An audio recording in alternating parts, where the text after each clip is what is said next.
Très chers fidèles téléspectateurs de Parole Créatrice Info Télévision, Shalom.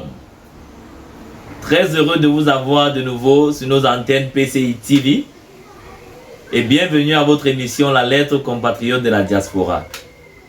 Cette semaine, nous avons le privilège de traiter le sujet l'impact du lien de sang dans nos vies, au thème duquel nous espérons que vous serez bénis.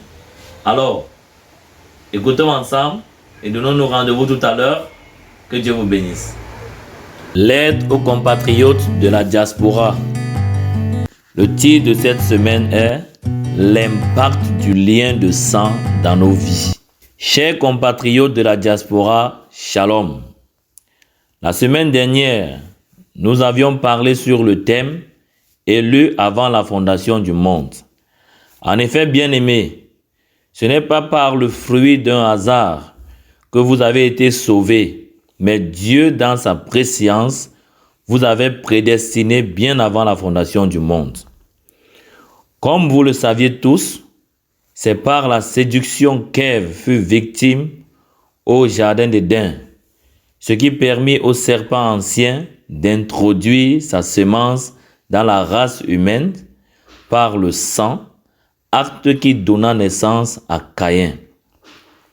La Bible dit, Adam connut Ève, sa femme, elle conçut et enfanta Caïn, et elle dit, j'ai formé un homme avec l'aide de l'Éternel.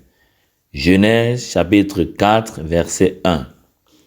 Et vous saviez tous ce que fit ce fils du malin à son frère Abel.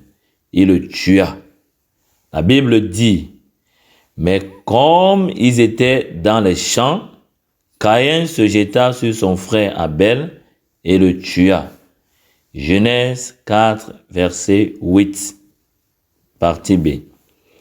Depuis ce jour où le sang d'Abel fut versé par terre par Caïn, ce fils du serpent ancien, le monde entier fut englouti dans le mal.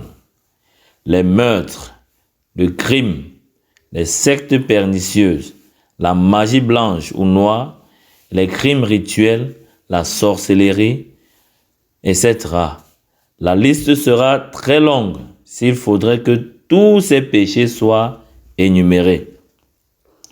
C'est ainsi que faisant son entrée dans le corps de Christ, certains péchés continuent de dominer vos vies. Péchés impactés par les liens de sang depuis vos parents, grands-parents, arrière-arrière-grands-parents, en montant sur vos aïeux jusqu'à Adam.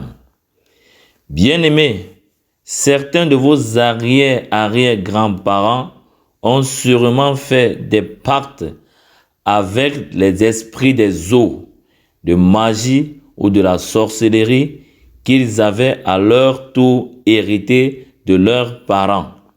Et cela impacte négativement vos vies. Il est bien vrai qu'étant en Christ, vous êtes une nouvelle créature. Les choses anciennes sont passées, toutes choses sont devenues nouvelles. Seulement, vous devez passer par une délivrance afin de déraciner tous ces démons dans vos vies. Coupez tous ces liens de sang qui vous lient à ces esprits et qui sont visibles à travers votre comportement et des actes que vous posez au quotidien. Mon frère, ma sœur, vous ne pourriez bénéficier de cette délivrance totale qu'après avoir pris conscience qu'il y a quelque chose dans votre vie qui ne rime pas avec la parole. La parole dit, guérissez les malades, ressuscitez les morts, purifiez les lépreux, chassez les démons. Vous aviez reçu gratuitement, donnez gratuitement. Matthieu chapitre 10, verset 8. Seulement, certaines personnes semblent chérir les habitudes héritées de leurs parents, ne voulant pas s'en débarrasser.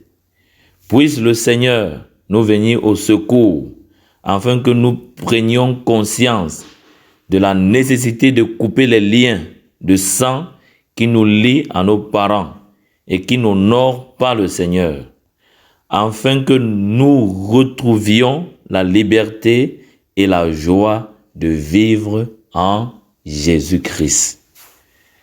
À la prochaine, s'il plaît à Dieu. Bien-aimés dans le Seigneur, nous voici donc au thème du sujet de cette semaine. Et nous croyons certainement que vous avez été bénis. Alors, donnons-nous rendez-vous la semaine prochaine pour un autre numéro, s'il plaît à Dieu. Et c'était votre frère Samuel Baoya Fonkwe, depuis la ville de Duisburg, en Allemagne, pour PCI TV Diaspora. Shalom.